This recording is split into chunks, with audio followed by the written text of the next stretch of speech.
So my name is Akif Ahmed. I live in Chicago, Illinois, and I'm one of the founders of a company called Forest Light Capital. In part one of this Investor Alert series on Forest Light Capital, I explained how that man tried to get me to invest $50,000 in improper promissory notes, which I believe to be part of a Ponzi scheme. The video you're watching is part two, the Farooq Chapter, Mindset Master. Okay, Akif, could you explain, could you introduce about yourself for a little? It's super rare for individuals running scams to post information about their operations to the internet in video format. But Akif did an interview with Shota Tago that was posted to YouTube on August 9, 2023, and Farooq Cheema has been posting videos on his Mindset Master podcast for the last 3 months. So these are where the clips for this video came from. I work with a second partner who lives in Raleigh, North Carolina, and we've been working together formally for the past 4 years building Forest Light Capital together, and I can share more details about that with you. That business partner is Farooq Cheema, who is listed as Forest Light's CEO and president on its website. However, Farooq's LinkedIn profiles don't list him as president of Forest Light Capital. It lists him as president of Alliance Investment Management LLC, or AIM. This is AIM's website, and there's Farooq. Some previously funded opportunities: Envision Dental Spa listed as an open investment opportunity with a $1.1 million target and an expired round-end date of June 15, 2023.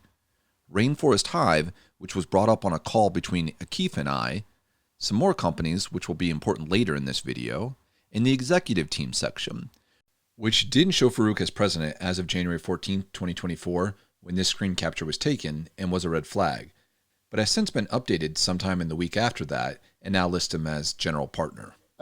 We had been experimenting with this idea for 3 years prior to 2020. Okay. We had made 3 independent acquisitions, and we had been able to raise money, and we'd been able to develop our investment thesis. I see. And so when we launched Forest Light Capital, we had a little bit of a track record, a little bit of success, and then we went out broadly to individuals to begin to develop the idea further. And here is Farooq adding a little more context. After our first exit from the education business, we moved down to North Carolina. My wife said, "You can do whatever you want." Because I was getting bored at home. I was making kombucha, I was making yeast. I was making bread, everything else. So get out of the house. I said, "Well, I need to do something else." So she said, "Just don't touch our money. Do whatever you want other than that." Okay. So I was forced to take investor money, but I loved it. Let's start taking a look at some of these companies. Keep in mind that these 4 from the deck that Akif provided me are also listed on AIM's website as of January 14th, 2024. Let's start with Smile Dental Supply. This is its website, which looks official enough. And when I Googled this address, it came back to this post office. But plenty of businesses list a P.O. box for mail security reasons. The real red flags are that when I search for products, they are all sold out. Everything is sold out. And when I checked their Facebook profile, its last post was on May 30th, 2019, 1 year before its close date. And I don't profess to be a business acquisitions expert, but I'm pretty sure products and marketing are both required to run a dental supply firm. The main idea for Forest Light is we acquire small family-owned companies around the U.S. Companies are from very traditional industries, what we call Main Street industries. And they are typically companies that are 10 to 50 years old and have a very consistent history of revenue and profits and a good reputation in their local market. And so, but they're run by family members.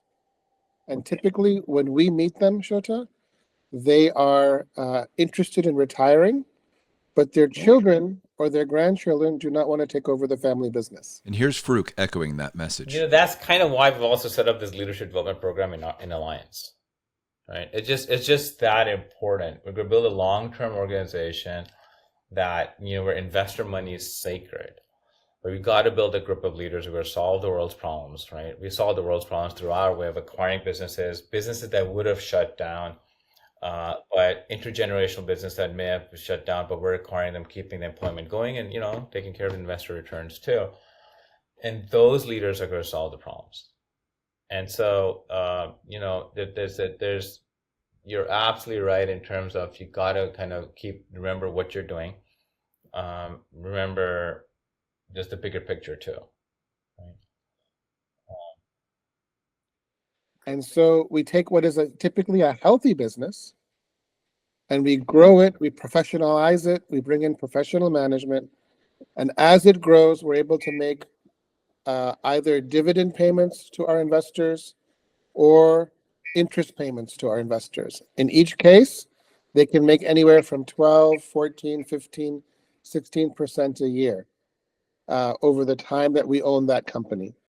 So look, the first few investors are just going to be your friends and family. Sure. The ones who know you well, the ones who trust you. And then it starts from there. Once you do that a few times, people trust you more. You build your own confidence. Mm-hmm. Now you have a much more clear package. And then tell their friends, and then they come with you. Or they'll probably actually spend more money with you. Let's review two more companies that we're invested in. Maids in Raleigh, North Carolina, that raised $325,000 in October 2020, and Preferred Maintenance in Fredericksburg, Virginia, that raised $1,115,000 1 month later in November 2020. We're going to review them together because they're so similar. This is Maids' website, and this is Preferred Maintenance website. They are both full-service residential commercial cleaning companies. They both have green commitment. They both offer the same services. Their approach is exactly the same. And even though they are 200 miles apart, William Altfort thinks they are great. Allison Crawford has somehow been using Maids and Preferred Maintenance as her sole cleaning company for 10 months. And Maggie Glenn has been using them for several years. And while fabricated testimonies are unethical in my opinion, the real red flag is that if you try the Book Now links for both Maid and Preferred Maintenance, they're both broken links. And I'm not a maid or a janitor, but I bet you the ability to book service is an important attribute of that business model. And one more red flag for Preferred Maintenance. Imagine raising $1,115,000 in November of 2020 for this business, and then letting its Virginia registration automatically terminate in October 2023 by not filing its annual report, which is what has happened. So, now we have preferred returns. Now we have people putting in money and going into multiple deals. Okay. Now, the deal size is a little bit larger, so they'll have a little bit more reporting. Now we'll have a board level that they'll have agreements on. The check size they're writing is larger too. Sure. My point is that, it's not just getting your friends and family to invest are investors. That is how it starts. Yeah. I would very strongly point out it's their money. You got to be more careful with their money than your own money. I met him. I met my partner. His name is Farooq. I met him 7 years ago. We met through a business association of entrepreneurs and professionals. At the time, he was the president of that association, and I became a member, and that's how we met. And then now I'm the president of that same association. That organization was the Washington, D.C. charter of OPEN, which stands for the Organization of Pakistani Entrepreneurs of North America, and currently lists Akif as their president. And I couldn't confirm if Farooq was a past president, but I could confirm that he conducted workshops on acquiring small businesses for growth, which means that some members of OPEN Washington, D.C. are most likely investing with Farooq and Akif. Or you'll just start talking to other people, just start asking, hey man, you'll start making money. Yeah. Your business is doing well. You start making money. And then, you start telling people, yeah, this is what we do. We have investors and they come in and people ask you socially or otherwise when you're networking, they'll just ask you. So, it is important. If you're continuing to grow, then you need to have that network. You'll find those investors just kind of like how you find customers too through networking. Okay. But if your returns are great, generally you won't have to do that too much because they'll just double down. They'll just double down. On that note, let's take a look at another business from AIM's portfolio, the Elite Dental Products Funded Opportunity. Here's Elite Dental Products' website, which also looks official enough. The same phone number listed on Smile Dental Supply's website is also listed with Elite Dental Products, which could be a red flag if these companies were bought by different investors. And despite Smile Dental Supply's site saying, "Got questions? Call us 24/7," and Elite Dental Products site stating, "Always available Sunday through Saturday, 24 hours per day," this is how my experience went on January 16th, 2024.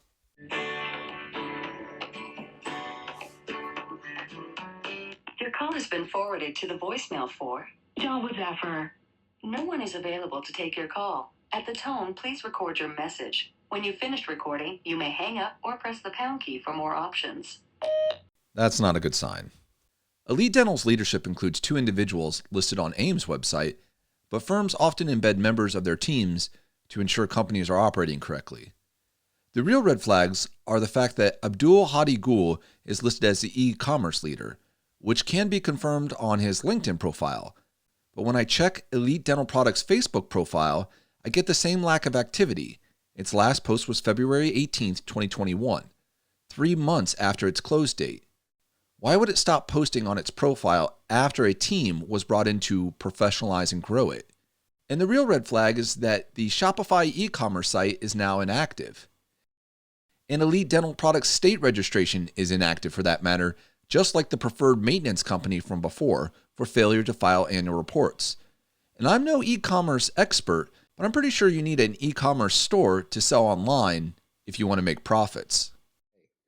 What happened was when I met Farooq 7 years ago, and we were starting to work together on our recruiting business, at the same time, he was introduced to a business in Los Angeles, in California, that was in produce, in fruits, and selling fruits and vegetables to ethnic grocery stores across the southern United States.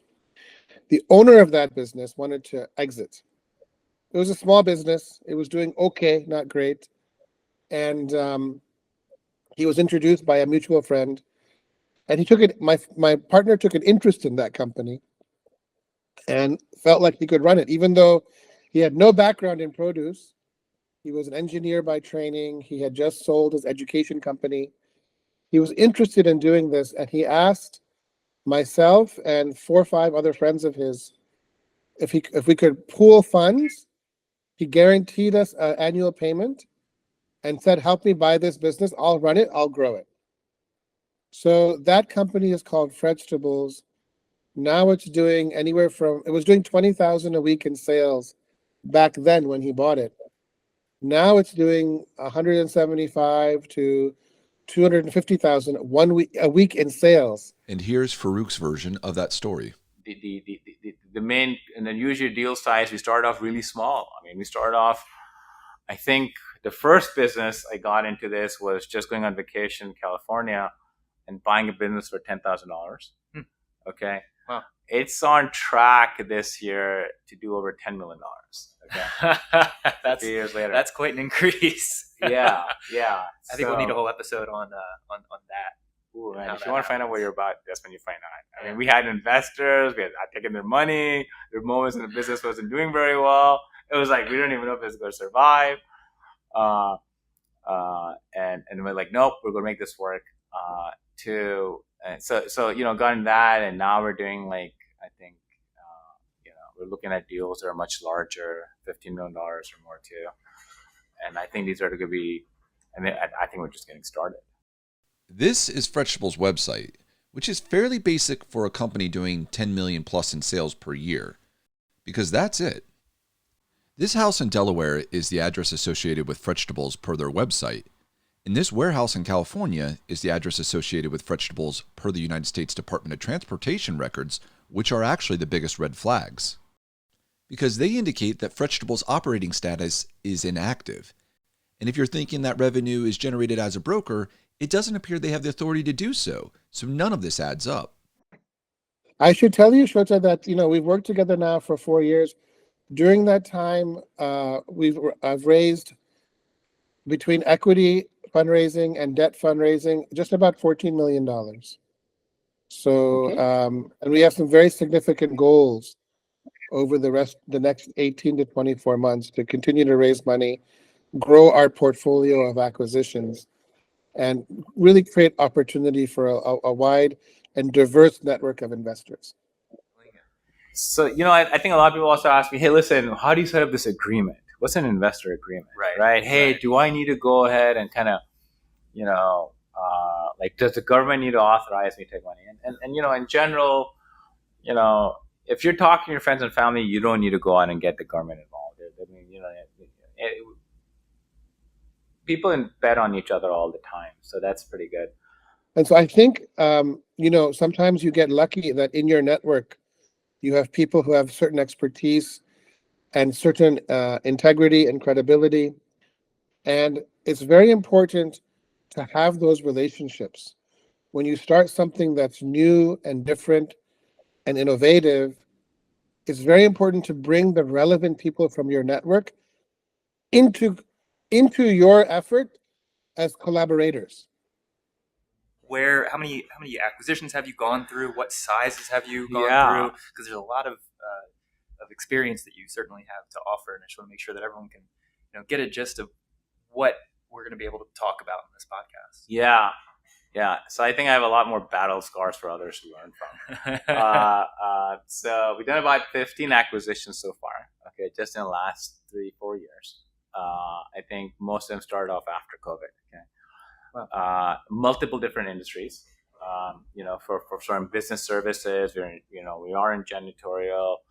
We're also in distribution between wholesale, distribution to trucking to healthcare to online businesses, a lot of different verticals. Let's take a look at one of those healthcare acquisitions. Proactive Care in Los Angeles, California, which raised $1,900,000 in January of 2021.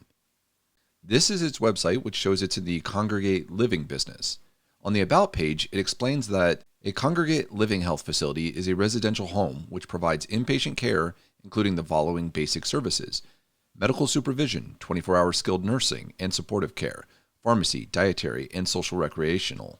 Proactive Care Incorporated provides skilled nursing care on a reoccurring, intermittent, extended, or continuous basis. Out of this location, let's call and check on bed availability. This is Proactive Care. How are you speaking? Hi, I was trying to reach Proactive Care. This is Proactive Care. How can I help you, sir? I was calling about availability of beds. Are you the one I would speak with? Actually, let me transfer you. Hold on. Let me see. This is a phone call looking for a bed available. We don't have that. Hi, this is Care Coordinator. How may I help you? I was looking for the availability of beds at your location. Right now, as I speak, we just had 2 admissions, so we're full house, sir. I'm not surprised. When we first started, Okay. What Farooq and myself and Riaz and others would talk about is that the investor relationship is a sacred responsibility.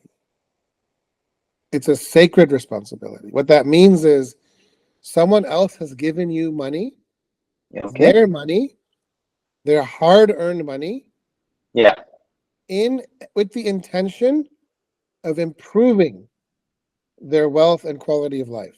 At the end of the day, it's their capital. They worked really hard for it. The other thing, Alex, is that we've always looked at a deal and said, would I put my own money into it? So my family putting money into it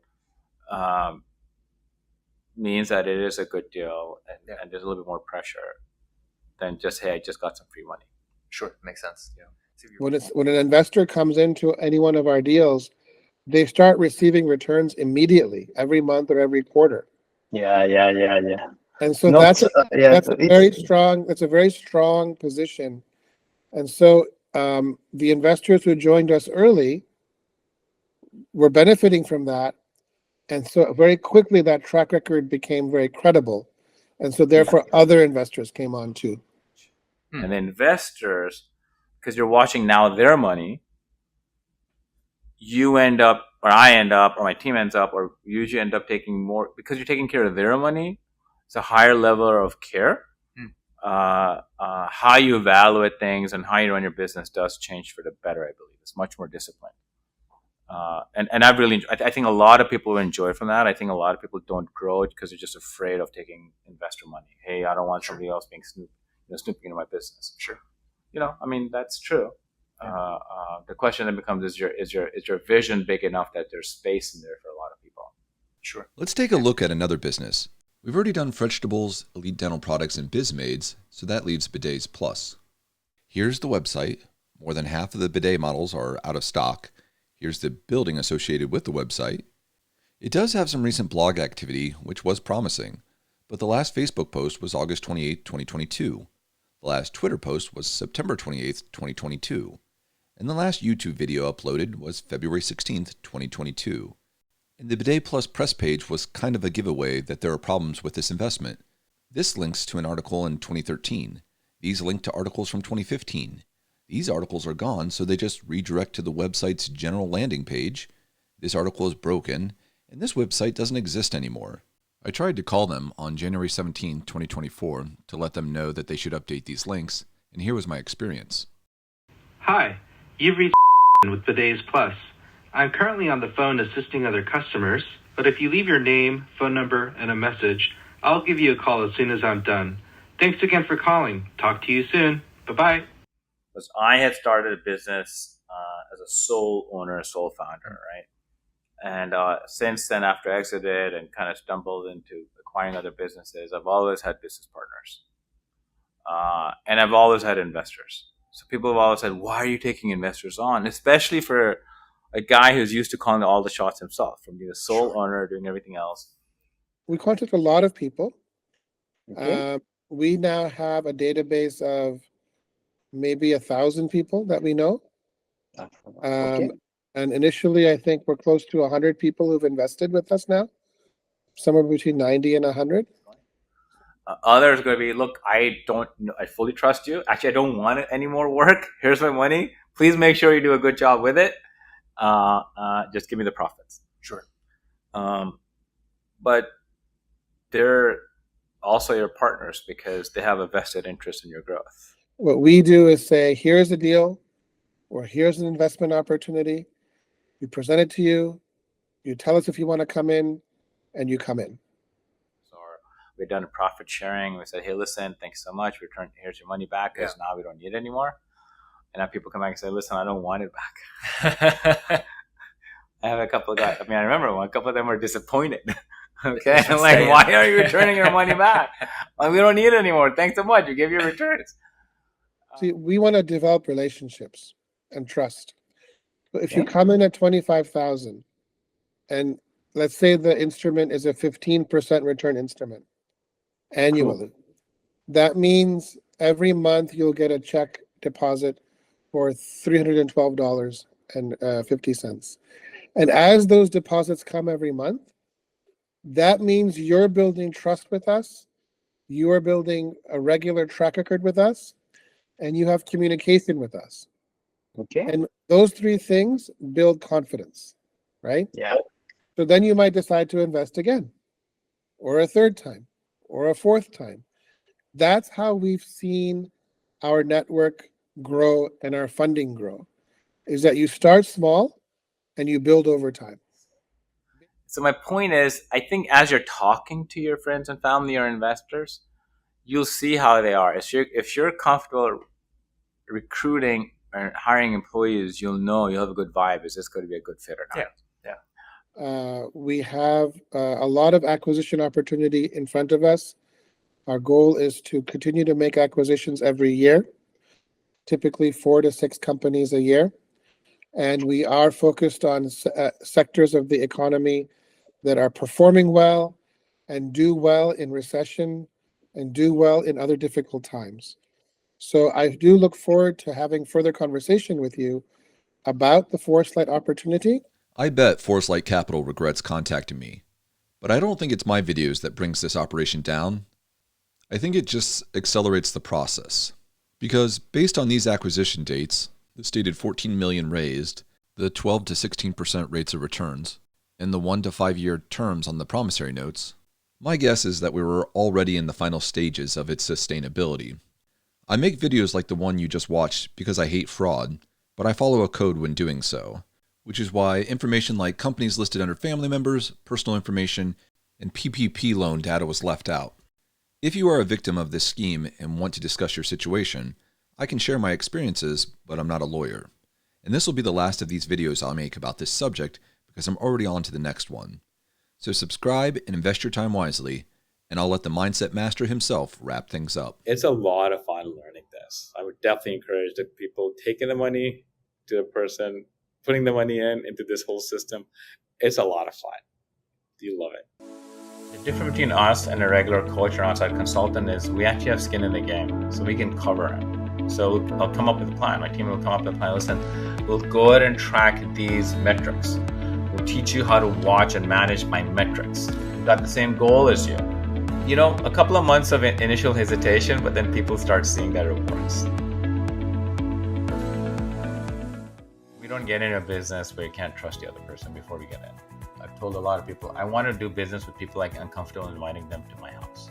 That means similar values, okay? That means just a similar work ethic. It's got to be somebody who generally wants to grow. Now, you got to remember, part of that trust is number one, before we buy that business, we've actually tested that trust beforehand. But the second part is we put a lot of money in there, so we have much more interest in the success too. So it's not just an outside person coming in, hey, listen, you should do this, but an active, friendly partner saying, hey, listen, we need to do this. If you can do that, I can help you cover over here too. That's why our ability to work with founders is quite unique. Venture capital is a pool of money that we're going to invest in other technology businesses. And the reason is there's a difference because most brick and mortar businesses will grow 10, 20, 30, maybe 40% a year. But venture capitalists are looking for technology companies that will have 200x, 500x, 1200x growth a year. They have their own focuses. Are they looking for businesses that are already post-revenue or profitable or looking to do other acquisitions? That's venture capital. Yeah, the only question is how accurate are the financials? So you have to really do audits. You have to really look at the details and make sure that the information is accurate. But that's part of the exercise that we do.